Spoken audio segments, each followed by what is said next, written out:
उत्तर प्रदेश की भौगोलिक स्थिति। हिमालय से विंध्य तक उत्तर प्रदेश भौगोलिक विविधता से भरपूर राज्य है। ये राज्य हिमालय की तलहटी से लेकर विंध्य पर्वत तक फैला हुआ है। इसकी उत्तरी सीमा नेपाल को स्पर्श करती है। उत्तराखंड के गठन के पहले उत्तर प्रदेश की सीमाएं चीन के तिब्बत क्षेत्र से भी स्पर्श करती थीं। प्राकृतिक रूप से उत्तर प्रदेश के उत्तर में हिमालय की शिवालिक श्रेणियां, पश्चिम, दक्षिण पश्चिम एवं दक्षिण में यमुना नदी तथा विंध्य श्रेणियां और पूर्व में गंडक नदी है। यहाँ की उपजाऊ भूमि, प्राकृतिक संसाधन और भौगोलिक सुविधाएं विभिन्न उद्योगों को प्रोत्साहित करती हैं। भारत का सबसे अधिक आबादी वाला राज्य, जो इसे एक महत्वपूर्ण उपभोक्ता बाजार बनाता है। युवा आबादी की उच्च संख्या, जो राज्य के विकास और अर्थव्यवस्था के लिए महत्वपूर्ण है। विभिन्न भाषाओं और संस्कृतियों का समृद्ध मिश्रण, जो राज्य को सांस्कृतिक रूप से विविध बनाता है। जंगल और बर्फीली नदियां, गंगा का मैदान, उपजाऊ मिट्टी और समतल भूभाग, कृषि का भारी विकास। विंध्य पर्वत, प्राचीन किले और मंदिर, घने जंगल और वनस्पतियां। अन्य नदियां गंगा, यमुना, घाघरा, गोमती, झीलें, नैनीताल, भीमताल, खुर्जा वन्यजीव अभयारण्य और राष्ट्रीय उद्यान, दुधवा राष्ट्रीय उद्यान, कतरनिया घाट वन्यजीव अभयारण्य। वर्तमान भौगोलिक स्वरूप में बदलाव। शहरीकरण, तेजी से बढ़ती शहरी आबादी, जिसके परिणामस्वरूप कृषि भूमि का ह्रास हो रहा है। पर्यावरणीय क्षरण, वनों की कटाई, प्रदूषण और जलवायु परिवर्तन जैसी समस्याएं। जल संकट, बढ़ती आबादी और जलवायु परिवर्तन के कारण जल संसाधनों पर दबाव। सरकारी पहल, शहरी विकास, स्मार्ट शहरों का विकास, सार्वजनिक परिवहन में सुधार और बुनियादी ढांचे का विकास। पर्यावरण संरक्षण, वनीकरण, प्रदूषण नियंत्रण और जल संरक्षण जैसे कार्यक्रम। जल संकट का समाधान, जल संरक्षण कार्यक्रम, नहरों का आधुनिकीकरण और वर्षा जल संचयन। उत्तर प्रदेश सरकार राज्य की भौगोलिक स्थिति का लाभ उठाने के लिए विभिन्न योजनाएं और कार्यक्रम चला रही है। राज्य में पर्यटन को बढ़ावा देने और भौगोलिक विविधता को संरक्षित करने के लिए कई पहल की गई हैं। विभिन्न गैर सरकारी संगठन और संस्थान भी भौगोलिक स्वरूप को संरक्षित करने और विभिन्न मुद्दों से निपटने के लिए काम कर रहे हैं। महाराजगंज, देवरिया और कुशीनगर जिलों के भाग आते थे।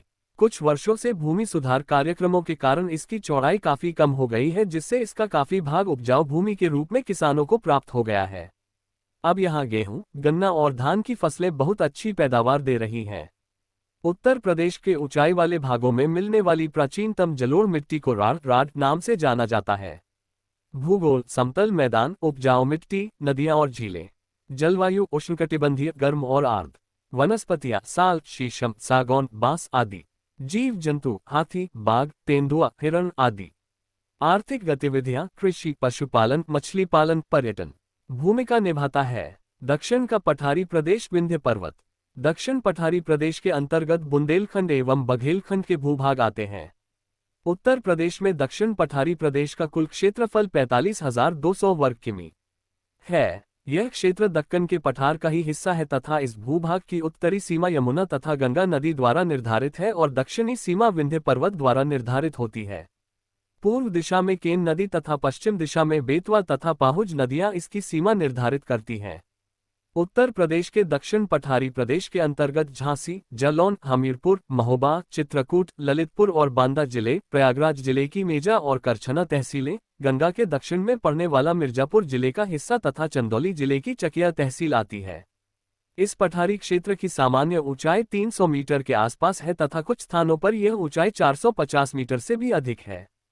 मिर्जापुर, सोनभद्र जिले के कुछ स्थानों पर कैमूर और सोनाकर की पहाड़ियां लगभग 600 मीटर तक ऊंची हैं।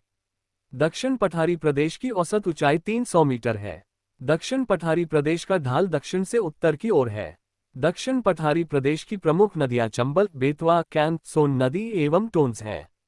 कम वर्षा के कारण इस पठारी क्षेत्र में वृक्ष वनस्पतियां छोटी होती हैं। यहाँ की मुख्य फसलें ज्वार, तिलहन, चना और गेहूं आदि है। चित्रकूट, यह एक प्रसिद्ध धार्मिक स्थल है जहां भगवान राम ने 14 वर्ष का वनवास व्यतीत किया था। प्रयागराज, यह एक प्रसिद्ध धार्मिक स्थल है जहां गंगा, यमुना और सरस्वती नदियां मिलती हैं। वाराणसी, यह एक प्रसिद्ध धार्मिक स्थल है जिसे हिंदुओं का सबसे पवित्र शहर माना जाता है।